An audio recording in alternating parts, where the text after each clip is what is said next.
এতিয়া সায়েন্সৰ next MCQ আমি আলোচনা কৰিম বৰ ইন্টাৰেষ্টিং কোৱেশ্চন এই কোৱেশ্চনটো তোমালোকে ভালকে মনোযোগ দিবা মুখ্য অক্ষৰ কোনটো বিন্দুত পোহৰ ৰশ্মি আপতিত হলে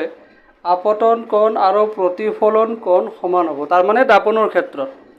in which point of principal axis after falling of the light rays on it the angle of incidence is equal to the angle of reflection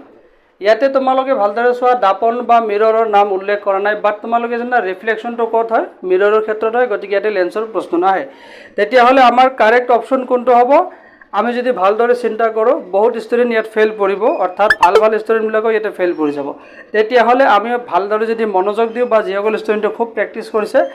তাৰ কাৰেক্ট আনসাৰটো হ'ব অপচন নম্বৰ সি মেৰুত এট পল পি কেনেকৈ এটো possible হ'ল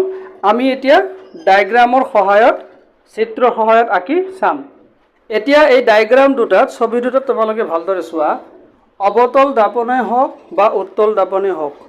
concave মিৰৰে হওক বা convex মিৰৰেই হওক এই দুটাৰ ক্ষেত্ৰত এটো কি প্ৰিন্সিপাল এক্সিস মুখ্য অক্ষ এটো হৈছে পোল বা মেৰু চোৱা যেতিয়া লাইট ৰেটো পোহৰ ৰশ্মিটো ডাইৰেক্ট আহি মেৰুত পৰিব পোলত পৰিব তেতিয়া হলে কি হ'ব প্ৰিন্সিপাল এক্সিসৰ লগত মুখ্য অক্ষৰ লগত একে কোণ কৰি হি প্ৰতিফলিত হ'ব ৰিফ্লেক্টেড হ'ব গতিকে এইটো এংগেল হৈছে এংগেল অফ ইনসিডেন্স